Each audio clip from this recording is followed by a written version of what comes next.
하나님이 선택했다는 거예요. 여러분을 가장 잘 아시잖아요. 자기 스스로 가만히 생각해서 내가 도덕적으로 순결하고 완벽해서 하나님이 나를 선택했나? 나를 사랑했나? 아니라는 걸 다 압니다. 하나님이 부족하고 흠이 많은 나를 선택하고 사랑하고 택하고 그래서 주의 거룩한 일을 이루는 도구들로 사용한다는 게 얼마나 감격스러운 일인지 그걸 깨달아야 되는 거예요. 따라합시다. 나는 내 능력과 자격과 행위가 완전해서 완전하지 않아서 그럼에도 불구하고 하나님이 나를 선택, 나를 사랑했다. 나를 주님의 도구로 구원 역사의 도구로 사용하신다. 이거를 깨달아야 되는 거예요. 그래서 바울이 골로새 교회 성도들에게 하나님의 택하심 그러면 그 택하신 결과는 뭐냐? 뭐라고요? 거룩하고 사랑받는 자처럼. 이건 굉장히 중요한 시제적 의미가 있어요. 거룩은 주님이 나에게 찾아오는 순간 성령을 통해서 내가 예수를 믿는 순간 나의 존재가 순식간에 거룩한 자로 바뀝니다. 나의 존재가 순식간에 바뀝니다. 그걸 구원의 즉각성이라 그러는 겁니다. 뭐라 그런다고요? 구원의 즉각성. 하나님이 나에게 찾아온 그 순간 성령님이 내 인생 속에 개입하는 그 순간 나는 존재가 하나님의 거룩한 자가 된 거예요. 그럼 이 거룩한 자는 뭐냐? 다른 말로 말하면 구별된 자다. 따라하세요. 거룩한 것은 구별된 자다. 뭐가 구별되냐? 세상은 모든 자격과 조건과 능력으로 사람을 평가해요. 눈에 보이는 것 갖고 평가해요. 그런데 하나님은 눈에 보이는 것이 아니에요. 자격과 능력과 조건을 평가하지 않아요. 무조건적으로 하나님이 우리를 사랑하세요. 그래서 우리가 세상과 구별된 존재입니다. 따라합시다. 나는 무엇과 세상과 어떤 구별된 존재입니다. 구별된 존재예요. 그런데 구별시켜놓고 하나님이 난 몰라라 그러지 않아요. 어떻게 하냐면 마치 부모가 아이를 잘 양육하는 것처럼 조부모가 마치 손주를 잘 양육하는 것처럼 하나님이 우리를 우리의 수준에 맞게 잘 양육해 가십니다. 그걸 뭐라고 이야기하냐면 사랑받는 자다 그래요. 사랑받고 있다. ing예요. 진행형이에요. 지금 하나님은 나를 여전히 사랑하고 계세요. 나의 허물과 연약함과 부족함이 있어도 하나님은 나를 사랑하신다. 따라합시다. 나는 부족하고 연약하고 능력 없지만 하나님은 어떻게? 나를 어떻게? 사랑하고 계신다. 사랑하고 계신다. ing 사랑하고 계신다. 그래서 요구하는 게 있어요. 너희들이 하나님의 사랑을 받는 자처럼 인식하고 있다면 깨닫고 있다면 세상과 구별된 삶을 살아야 되지 않겠냐. 그 세상과 구별된 삶을 이제 하나, 둘, 셋, 넷, 다섯 이렇게 이야기했어요.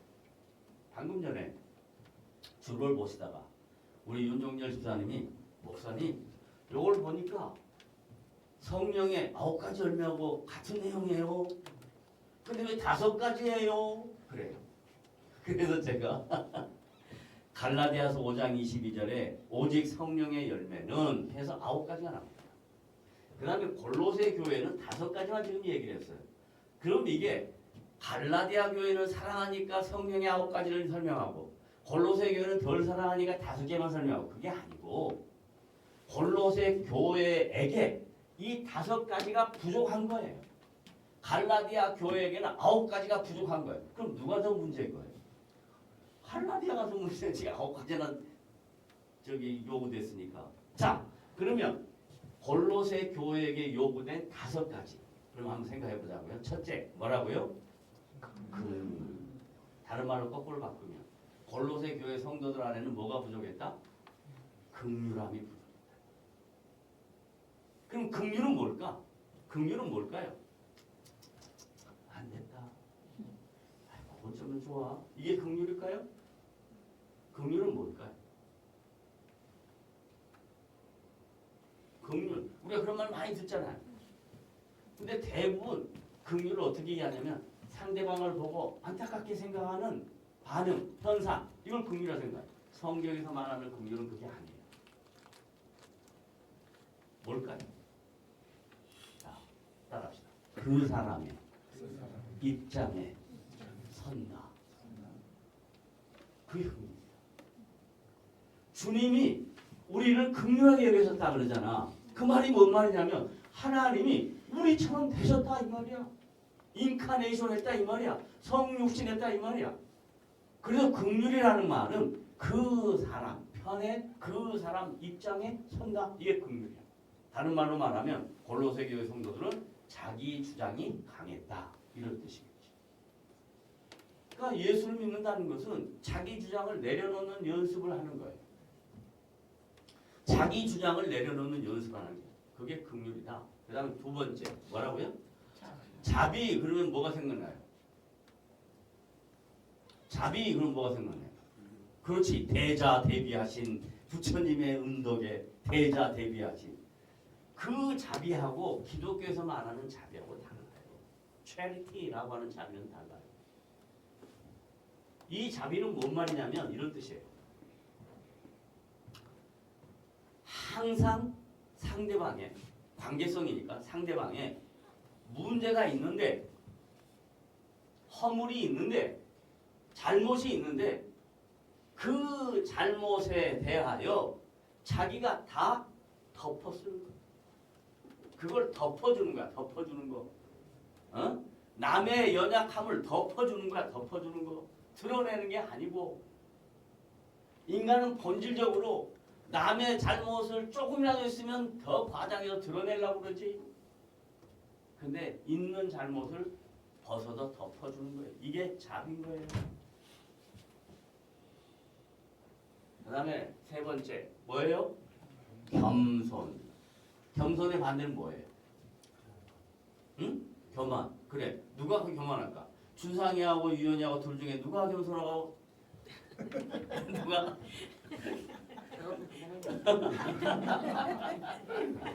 그래서 우리는 겸손과 교만을 뭘로 생각하냐면 한 사람의 행동 양식으로 평가해요. 근데 성경은 겸손을 한 사람의 행동 양식으로 이야기하지 않아.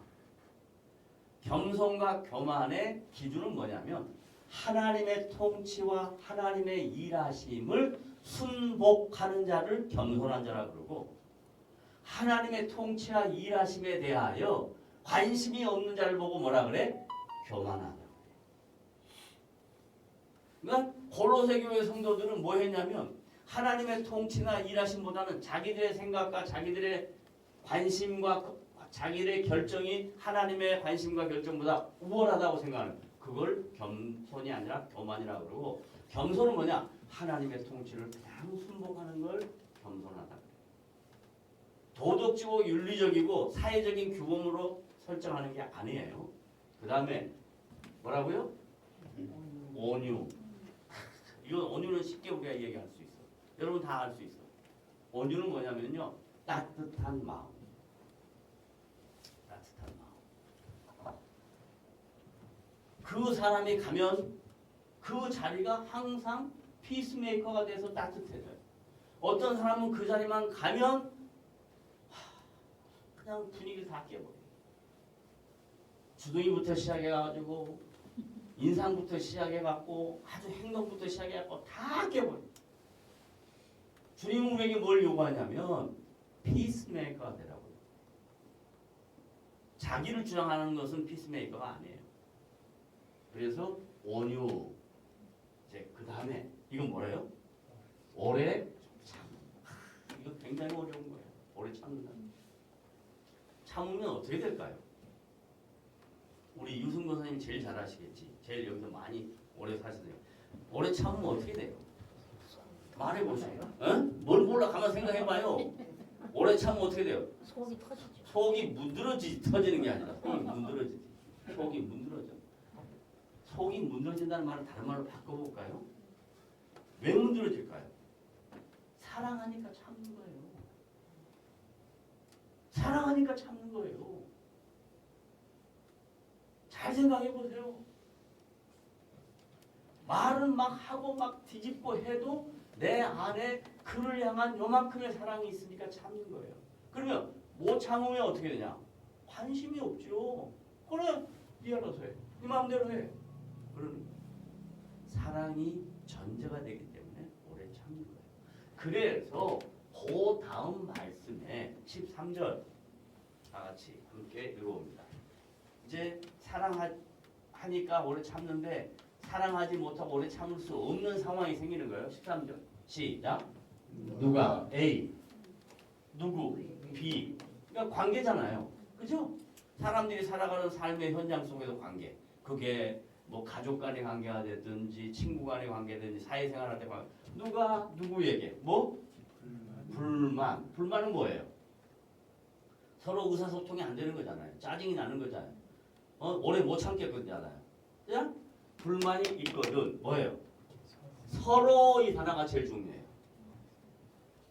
이 기계적이면 힘이 있는 게 누르면 돼요. 인위적이면 능력 있는 게 눌러버리면 돼요. 근데 인격은 사람과 사람 사이의 관계는 서로와 상관관계예요. 그러니까 서로 부족하다는 걸 알아야 돼요. 나는 완전하지 않다. 이걸 알아야 돼요. 따라하세요. 나는 완전하다. 결혼해가지고 두 부부가 제일 많이 싸우는 것이 뭐냐면 나는 이런데 너는 왜 안 그러냐 이거 아니야.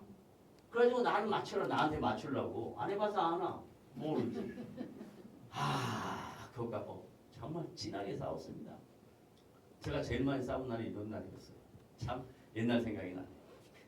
이제 아침에 출근을 해야 되는데 저는 아침에 일어나면 그냥 이렇게 항상 습관적으로 화장실을 제일 먼저 갑니다. 근데 그날따라 바빠가지고 화장실을 못 갔는데 화장지 던지는 거?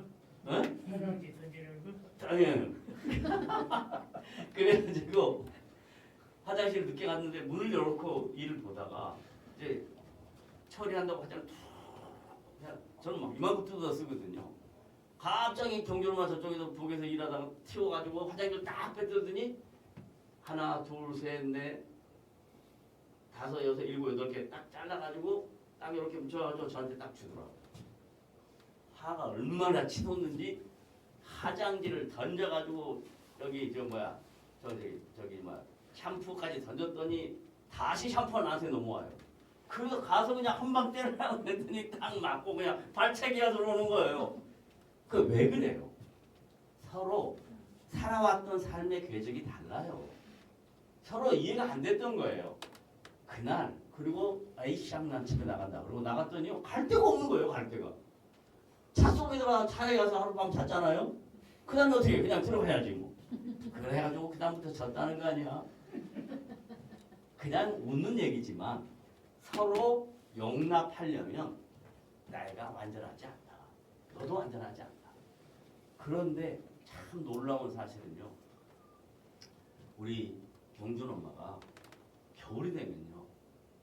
참 이런 말 고백하기 어려운 말인데 겨울이 되면 다리부터 시작해서 머리만 빼놓고 돌입니다.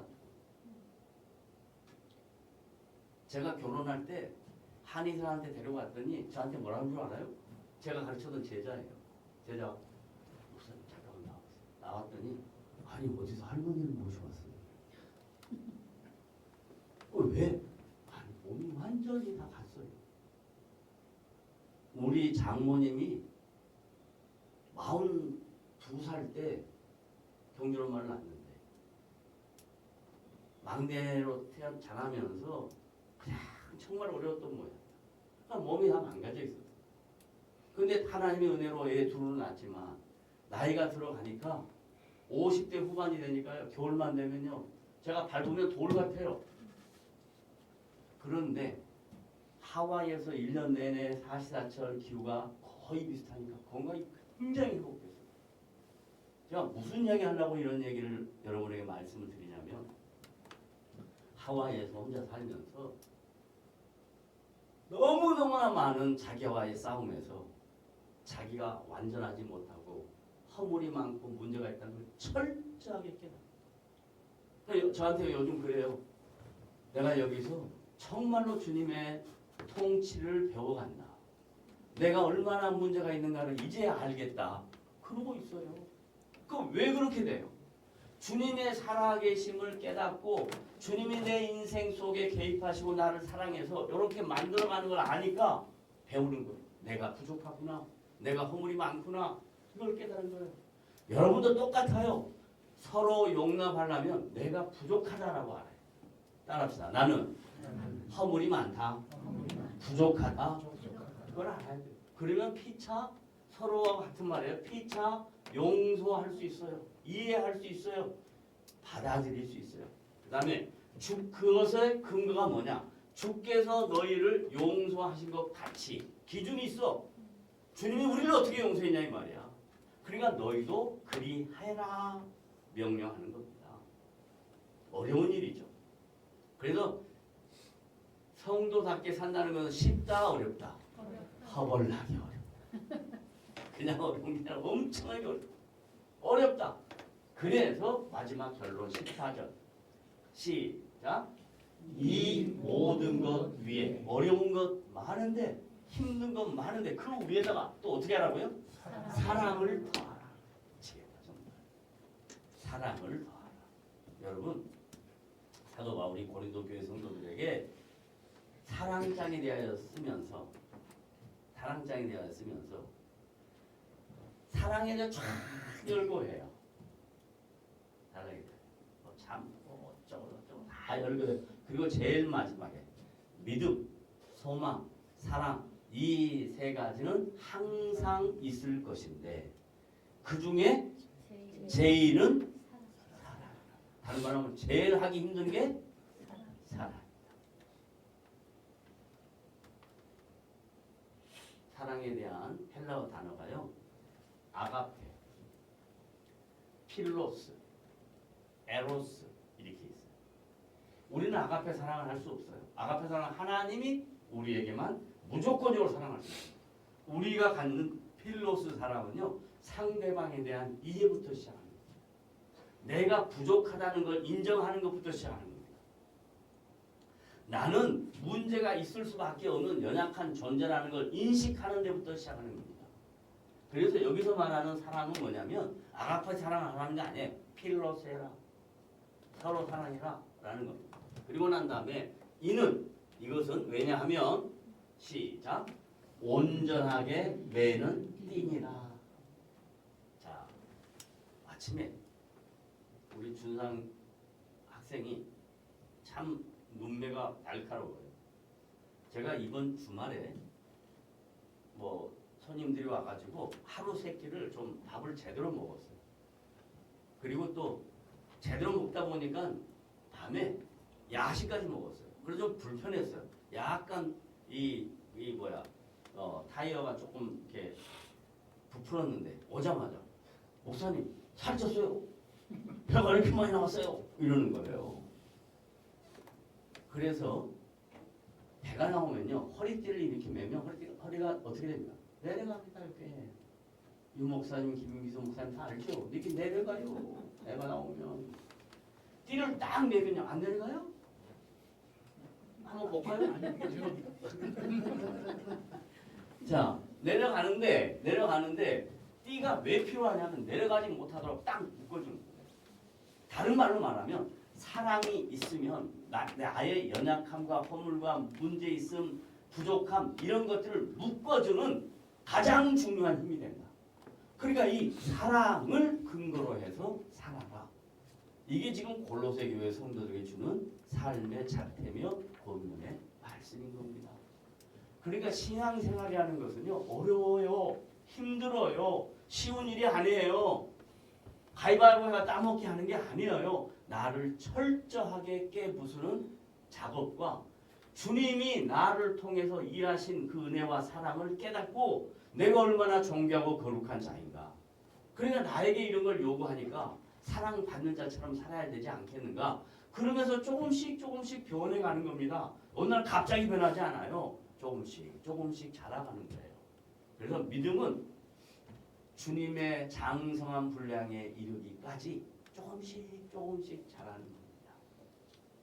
그래서 여러분의 믿음이 자라서 하나님이 기뻐하시는 복된 성도가 되기를 원하는 마음으로 사도 바울이 골로새 교회 성도들에게 권면하는 권면은 그 시대의 권면만이 아니라 오늘 나에게 주시는 권면이다. 이걸 믿고 복되게 살아가는 우리 남산교회 지체들이 되시기를 주님의 이름으로 부탁을 드립니다. 아멘. 기도합시다.